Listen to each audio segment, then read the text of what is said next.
So hey, Legends Arceus, that was a game that came out. We all spent our good time in Hisui, whatever you call it, catching mons and exploring the region. Personally, I spent over 100 hours playing through the game to complete the pokedex and obtain a shiny charm to do some shiny hunting. Not something I ever do, but the game was fun enough for me to want to spend that extra time with it. But it's been a couple months now since the game released. I got everything out of it that I wanted and since moved on. With the honeymoon period over, I want to share my thoughts on it because when this game was hot upon its release, it really did feel like the first great Pokemon game in a long time. I know for myself, it was looking to be my favorite release since the DS era, and considering what the Pokemon games as of late have been, it makes sense why I would feel so positive towards this. But do I still feel this great about the game now? Honestly, yes. I definitely like it more than the other Pokemon games on Switch, I can say that. Granted, that's not much of a high bar. We have Let's Go, which I already made a video several years ago about how much I dislike it, something which has not changed since. Brilliant Diamond and Shining Pearl, a game in which every person I know who's gotten it regrets buying it. And finally, Sword and Shield, which, admittedly, I do have nearly 800 hours put into it. That's not because I love that game so much, it's just me playing a lot of BC on it, and even there I have my complaints. But that's not a discussion for today. The game is alright, not the worst thing in the world like some people like to say, but it left a lot to be desired. Legends Arceus on the other hand, now that's something I can more easily praise. For one thing, the game has an interesting premise, as it takes place in the far past and not in any sort of modern setting. Arceus transports you to ancient Sinnoh isekai style, and as you would expect, things were a little different back then. For you see, people back in the day were pretty afraid of Pokemon. You'll constantly see during side quests how you'll bring a Pokemon to an NPC and they'll act all cautious around them, even if it's something that isn't that scary looking. And really, I don't blame them. When you consider there's wildlife everywhere with supernatural powers, yeah, I try and be a bit cautious too. It may seem silly to see this due to how much the series hammers in this wholesome, utopian relationship people have with Pokemon, but if we contextualize it with something from our world, imagine going back in time and telling people the big scary wolves that would maul you with no hesitation turn into cute doggos and doge memes beloved by billions of people. It's an interesting facet of the Pokemon world we had never really seen, and there's more this premise does to add to the overall lore and understanding of the Pokemon world that nerds like me find interesting.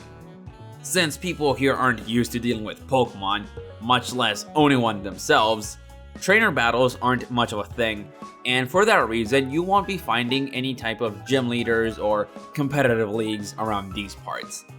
It's interesting how Gen 7 departed a bit from the standard gym leader formula with trials, only for Gen 8 to really focus in on that, and to now see Legends Arceus completely move away from what we're used to. Instead of becoming champion and beating an evil team along the way, Legends Arceus' main focus comes in the form of catching Pokemon, which sounds really lame if you haven't played the game yourself. Catching has always been a big part of the franchise. You know, the whole "gotta catch 'em all" slogan they had going on for a while, but even with the side goodies of being able to get that very exciting in-game certificate, or even shiny or oval charms in more recent games, you could go through the entire story of a Pokemon game and ignore that objective. This time around though, Legends Arceus is built to really push you in that direction. Soon into the story, you're taken in by the Galaxy Expedition team, who will only accept you on the basis you catch as many Pokemon as possible for them. The Pokédex this time around doesn't fill in a month's entry until you complete multiple research tasks, which will most of the time involve catching multiple of the same species. And of course, God himself literally tells you to seek out all the Pokemon as soon as the game starts, if it couldn't be more obvious what the game wants you to do. It's a great thing then that it's never felt better to explore a Pokemon world and just catch anything you like with the new catching system in place. You see something you want? Just throw a ball at it and you're done. No battling, no extra menus to go through, just fucking punt that wild animal with your ball and it's yours. If it escapes, throw some mud or big booger at it, Safari Zone style, to stun the thing to try and catch it again. There are berries and other food items you can make, or not because you're lazy like me and just used orange berries for your whole playthrough, which can be used to lure wild Pokemon to make them easier to catch. Sneaking through tall grass so you're not seen. Everything is here to give you plenty of options to make catching stuff its own little adventure. I had a massive chunk of my playthrough where I ignored the main story and just spent my time going around the parts I unlocked, doing side quests, and adding to my Pokédex. Those were about 30 hours of just doing side content, and I had a ton of fun doing so. Just because it never got tiring of constantly adding to my collection and seeing my Pokédex slowly fill up. This game has been compared to Breath of the Wild a lot, more so than it deserves really, but if there's anything I can praise about Legends Arceus, is that much like Breath of the Wild, you can have your moments when you're not focused on the story and be able to dick around in the world for as much as you like. Then again, every open world game I played, I've been able to do that. So what's the point to all this? Like I said at the very start of the video, the game is simply just a lot of fun to go through. I really hope this method of catching stays in the future. It's way simpler than ever to catch something and get it over with, while also adding new ways to be able to interact with wild Pokemon. Sword and Shield, all you could do with wild Pokemon is go up to them and fight them like normal. If you're going to have Pokemon pop up in the overworld, it makes it more exciting for you to be able to interact with them in the ways you can in Legends Arceus. Otherwise, it's a little boring as is. Staying on topic with wild Pokemon, many will attack you if you do approach them in a non-stealthy manner. Some may run away or not mind your presence, but a lot of things out there are able and willing to kill you. A common complaint with newer Pokemon games is how easy they can be, and I'm glad to say that Legends Arceus is surprisingly challenging, albeit not in the ways Pokemon games have usually been. Since Pokemon attack you directly, the player character has their own invisible health bar, which upon hitting 0 will cause you to black out. The punishment isn't that severe, as you lose some items which other players in their games can find and return to you, a la Death Stranding, which I say only because I was immediately reminded of that game when I saw this mechanic being introduced. I'm sure there's other games with their own system like this. Even with the mild punishment, I went through great lengths to try and avoid death in my playthrough, only for that to end when an Ambipom's magical mud bomb tracking me knocked me out. Projectiles thrown at you will track you, so you better be good at using that dodge button. Dangerous situations can occur when you're dealing with an alpha Pokemon, which are a much higher level than other Pokemon in the area, or when you're in a space-time distortion and everything spawning there attacks you on sight. If you ever have multiple Pokemon on your tail and you trigger a fight with them nearby, don't think you've escaped all those Pokemon attacking you, as you will be fighting all of them at once as well. Special mention to those alpha Pokemon, because if you're not well prepared, they will absolutely destroy your whole team. Your whole squad being knocked out doesn't mean blacking out like in previous games, but then it's up to you to run away from the alpha, who begins to target their aggression at you directly. I won't forget how I was ignoring the alpha Rhyperior in the Cornet Highlands for a while, to come back to it when I level up some more, and when I did come back, I got 6-0'd. Fuck around and you will find out. Having said all this, it makes more sense why all the villagers are so afraid of going outside. It's always a cool thing to see when the game's own mechanics and features directly feeds into what is being presented. It would have been much harder to take the villagers' warning seriously if everything were a walk in the park. What about the story here? I haven't really said anything about it. It's alright. It's not the most memorable plot in the series, but it's not boring or just plain stupid like with other games. After you're taken in by the Galaxy team, you're tasked with calming down the 5 noble Pokemon across the region, them acting as your major boss battles. The fights themselves are really entertaining, not something I was ever expecting to see from a Pokemon game. They're like the totem Pokemon from Sun and Moon, in that you're fighting the Pokemon themselves, but now it's in a more exciting real-time action format, mixed with traditional battling, where you're dodging attacks and trying to hit it with this endless supply of munchies. It's not too challenging, but enough to force you to stay focused throughout the fight. I will say though, the post-game fight with Arceus was definitely a challenge, which would have taken me far longer if the game weren't so generous with its restarts. In between all these battles, you'll be meeting a wide cast of characters, which sadly the game doesn't spend enough time with. There's some fan service here, if you can even call it that, where many characters are obvious ancestors to people you will know from Gen 4. They do this thing, which is a trope I've always hated, in that to make it known this character is related to another, they just make them look the exact same hairstyle and all. I just think there's more interesting ways to link up characters, or better yet, just make everyone their own unique character.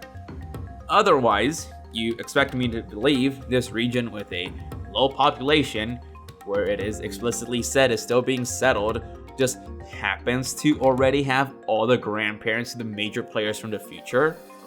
That's why I really like Adamant and Irida, since they're brand new characters with no explicit connection to any modern one. I've seen theories how they could be Barry's ancestors, which I don't believe, but that theorizing is far more interesting than what the game explicitly shows you. What I can at least say about all this is I'm glad this game gave us Arezu, who's been living rent-free in my head and as my phone's wallpapers since the game came out. Anyway, the plot ends up boiling down to fighting Dialga and Palkia to clear up the big scary hole in the sky, which has been there since before the game started. The post-game reveals your buddy Volo, who happens to be one of 2 Cynthia's ancestors in this game by the way, has gone a bit crazy, and you end up having one of the best and hardest boss fights in the series versus him. He just has Cynthia's team, which ties into complaint I just brought up, but it's at least made up for how challenging the battle was. Going through the first phase was hard enough, where I was lucky enough just to finish with 2 Mons, but then having to deal with Giratina on top of that was just too much. I stepped away from this fight to level up some more for so long. By the time I came back, I was over leveled enough to where it just wasn't a challenge anymore.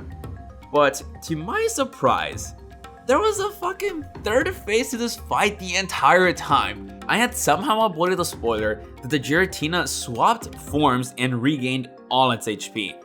That was hype as fuck, even if, again, I was overleveled as hell and I beat it first try this go around. It's after this fight where the game implies you were sent to the past specifically to stop Volo and him trying to conquer Sinnoh or capture Arceus. To be honest, I kind of forgot his motivation by now. I don't know what it was. Something like that. This is my segue to what I find interesting about the game, which isn't the story itself, but the implications of it. For starters, why does Arceus bother transporting this poor kid from the present day and end up dumping them to the past with no way back? Sure, else to stop Volo, I guess, but then once that's all taken care of, you complete the Pokédex and fight Arceus himself. Why doesn't Arceus finally take you back home to the present? You did everything it asked of you. The least they could do is take you back home when you're ready to go back. You know, get a chance to say some goodbyes to the friends you made before you go back to your home planet. Correct me if I'm wrong, but even with the DLC update, I don't think there's any mention of the characters being worried about you being unable to return to where you came from. Same with Ingo from Black and White, who has it worse than you as he has explicit memory loss. At least with your player character, you're given options on how much you remember about your world, so you can roleplay a bit with how amnesiac your character is. Ingo just makes train references. Arceus really gave him the short end of the stick there. Characters being transported to new worlds isn't a new thing, with Looker and Annabelle and all of that. But at least there, it was never explicitly said how they ended up traveling. I'm sure it was like ultra wormholes or something like that, because that was the thing with Gen 7. But here, it's shown that it was Arceus doing. So him just throwing you here without return just makes him look like a dick. By which I mean figuratively speaking, not literally like Palkia, which actually looks like a dick. Game theory: how Legends Arceus is the most depressing Pokemon game ever. Am I overthinking this? Yes, I am actually, but it's fun to discuss. Speaking of the DLC update, it is also just alright. By the time it came out, I was already done with the game, and I only played it to see if there was anything interesting to comment on for this video, and there really wasn't. This update brought some changes to shiny hunting, as it got rid of an exploit where you could reset an outbreak until it yielded a shiny within its spawns, which I was not happy with as I got a ton of shinies through that method. On the plus side, it introduced massive mass outbreaks, which besides giving new opportunities to catch otherwise hard to get Pokemon, I think they have increased shiny odds too. Some shiny hunting YouTube channel out there can explain this, I'm not going to. There's a lot of mumbo jumbo in there, and I'm not planning on making this as long as my recent videos, okay? The story itself revolves around investigating these outbreaks with Mai, but then it really doesn't lead to anywhere. The final cutscene has you seeing a sunset with Adamant and Irida, which could be seen as a cute little conclusion to the entire game, but it felt underwhelming to what I was expecting to get out of the story presented. Outside the content with the outbreaks, you get some new trainer battles, including a repeat of the Let's Go Master Trainer bullshit, which I don't think I need to say how I feel about those. Overall, the DLC is whatever. It's free. Actually, I shouldn't even be calling it a DLC. It's more of a proper update to the game than something you purchase separately. If you wanted more to do in the game, there it is. Otherwise, you're not missing out on much. Before I move on, I really should emphasize shiny hunting here, because this has to be the most generous Pokemon game when it comes to shinies, at least a mainline series one. What you see are all the shinies I caught in my playthrough. These weren't hunts that took hours or days to complete. I would have nights, like let's say 2 hours, where I'd get 3 shinies through that outbreak method I mentioned. And a lot of those were also before I even got the shiny charm. The Beautifly, Luxray, and this first Toxicroak were just random encounters I found out in the wild through pure luck. If you've been one of those people who's had bad luck getting shinies in their in-game playthroughs, Legends Arceus will treat you right. Much like Let's Go, one of the best things about Legends Arceus is the shiny hunting. And if you're really into that, you'll be dumping a ton of time into this game.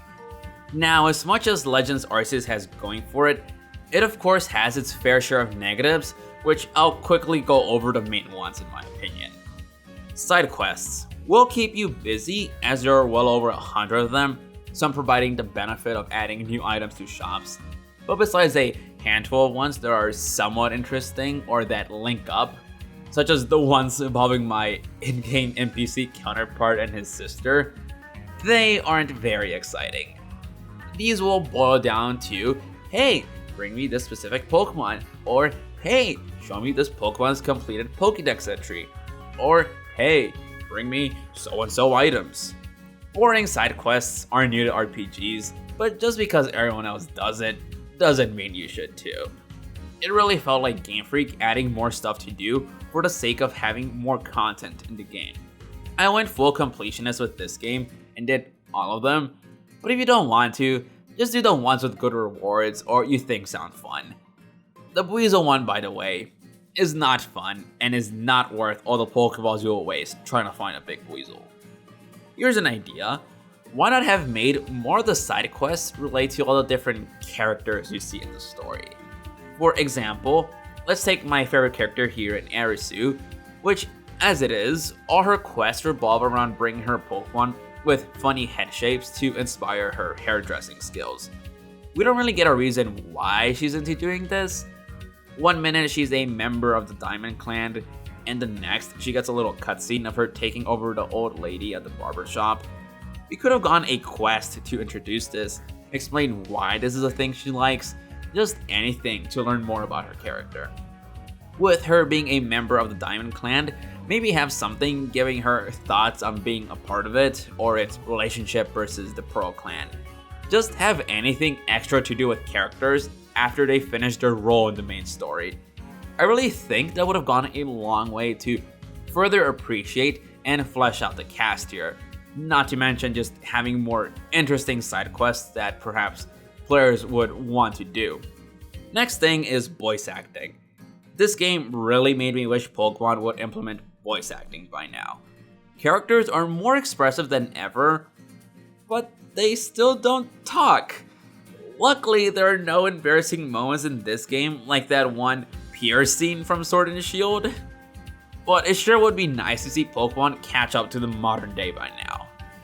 Should I really be asking Game Freak to implement voice acting though?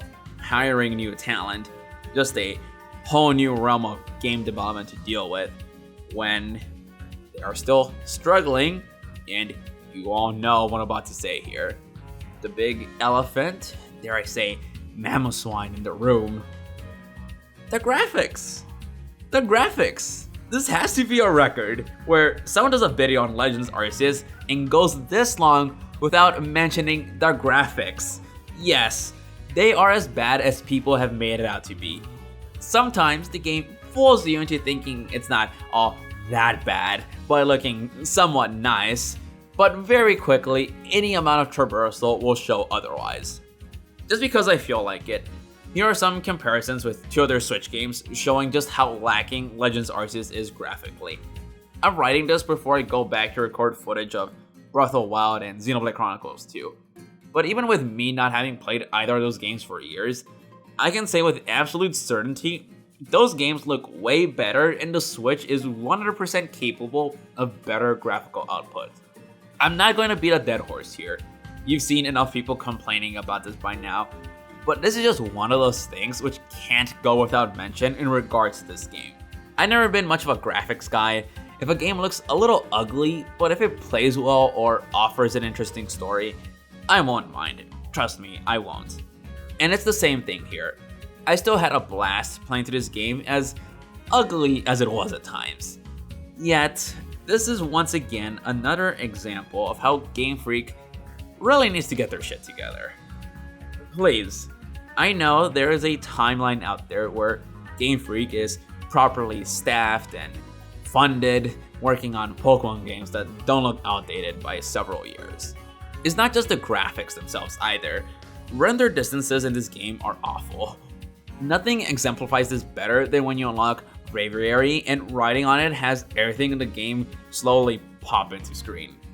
The Spiritomb side quest would have been infinitely harder to complete if the wisps weren't specifically made to render from farther distances, it seems.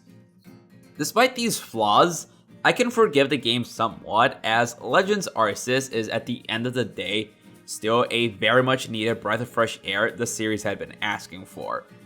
You can't look at this and say Game Freak is doing the same old thing again, because they're not. Unlike Let's Go, the Legends style of game is something I would like to see again moving forward, to shed some light on some other legendaries, such as Kyurem, which is the main one I've seen people bring up. To wrap back around to the beginning, I do think this is one of my favorite Pokemon games, and as far as post-DS era releases go, I'd put it on par with the original Sun and Moon as my favorite.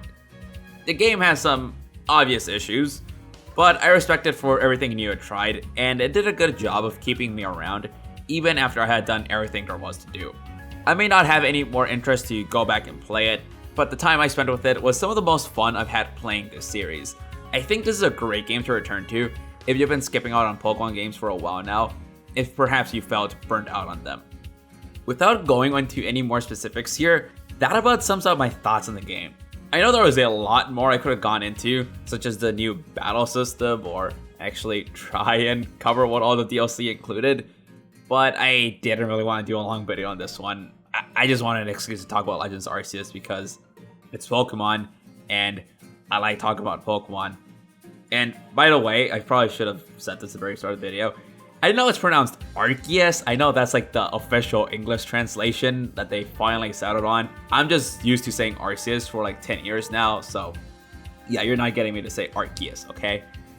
Anyway, I'd like to see you share your own thoughts on Legends Arceus. Did you like the game like I did? Or do you think it's complete trash and I am a stupid Pokemon consumer, consumer with 2 O's by the way, for even enjoying this game somewhat?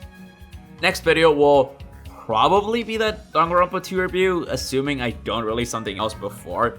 So I'll see you again whenever that comes out sometime this summer. I don't know when, but it's coming out. Thanks for watching.